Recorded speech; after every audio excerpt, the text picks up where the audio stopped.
All right, so today we're going to dive into a story that's, well, it's incredibly powerful. It's about this immense love on one hand and a really chilling warning on the other.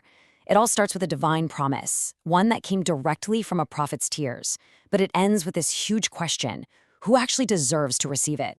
So you have to understand, at the absolute heart of the story is the profound, overwhelming love the prophet had for his community, his ummah. And we're not just talking about simple affection here. This was a love so deep, so powerful, it was said to have literally moved the heavens. Okay, so picture this scene.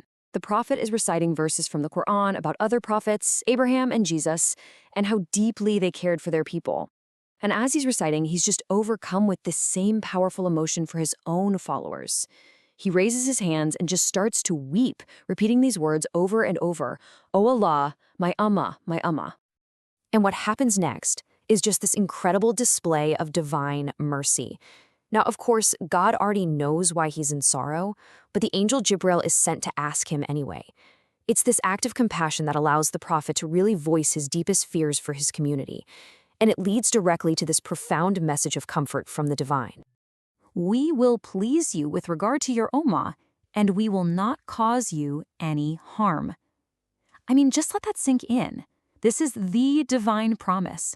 It's a direct reassurance that his tears were not for nothing, and that his profound love for his people would be honored. So that's the promise, but what does it actually look like? How is it fulfilled? Well, to see that, we have to fast forward to the day of resurrection, where this promise becomes a tangible, beautiful reality. The fulfillment of this promise is all symbolized by Al-Kawthar. The sources describe it as a river in paradise, given specifically to the Prophet Muhammad, and it's the place where his community will gather on that day. And the descriptions of this river are just incredibly vivid.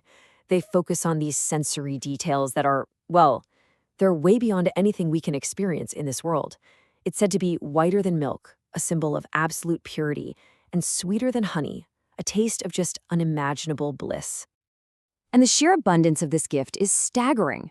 The number of cups to drink from is compared to the stars in the sky. Think about that. It's a powerful metaphor for infinite generosity. This isn't some reward for a select few. It's a promise of boundless mercy for those who reach it. The descriptions get even more unique and wondrous.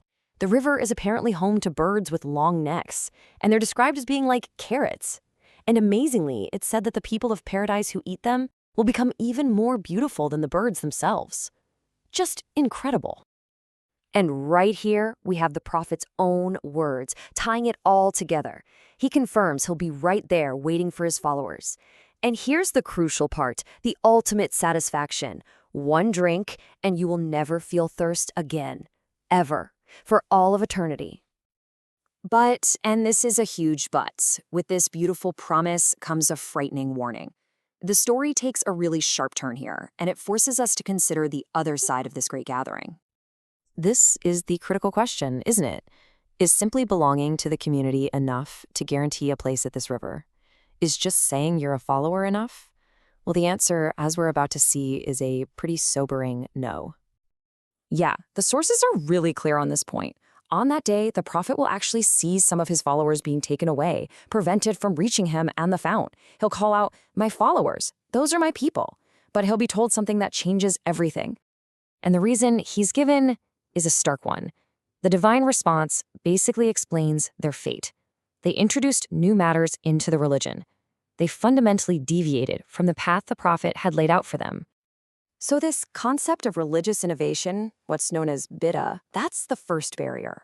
But the sources point to a second, more insidious danger, a spiritual sickness that corrupts not the outer practice, but the inner intention. And this brings us right to the core of the warning. It's a spiritual disease called Riya, and it is all about the intention behind our actions. So what is Riya exactly? Well, it's the act of doing good deeds not purely for the sake of God, but to get praise, admiration, or recognition from other people. It's a corruption of your intention. Basically, it's a form of showing off in your worship. And its consequences, they are devastating. There's this incredibly powerful narration that describes the first three people to be judged. First, a martyr. God will ask him why he fought, and he'll say, "For you." But God will say, "You've lied. You fought so people would call you courageous." Second, a scholar, who studied and taught just so people would call him learned. And third, a philanthropist, who gave generously so people would call him open-handed.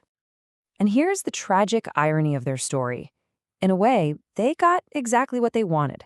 People did call the martyr courageous, the scholar learned, and the philanthropist generous. They received their payment in full. But it was only the fleeting praise of this world. And because their intention wasn't for God, their seemingly great deeds were rendered totally worthless, leading them instead to the hellfire. This sickness of impure intentions has a final, terrifying consequence on the day of judgment. It all culminates in this moment of absolute final separation. The Quran describes this scene where those who lived with hypocrisy are just plunged into darkness. They'll see the light of the believers and cry out, "Wait for us, let us have some of your light," but it's going to be way too late. In that moment, a wall is just raised up between them, creating the final, irreversible division. On the inside, there's mercy, but on the outside, facing those who lived a life of pretense, there is only torment. And from behind the wall, they make one last, desperate plea. "Weren't we with you?" You see, they lived among the believers, prayed with them. They looked just like them on the outside. But the reply from within reveals the inner truth of their hearts. The believers say, "Yes, you were, but you chose this. You afflicted yourselves with hypocrisy. You waited for our downfall. You doubted the truth, and you were deluded by false hopes, right up until the very end." So, when you're faced with such a stark warning about the subtleties of your own intention, what do? The source material suggests this humble prayer. It's really a recognition of human weakness and a simple plea for mercy. And maybe that's the ultimate takeaway here, to constantly examine our own hearts and to just hope that our sincerity outweighs our mistakes.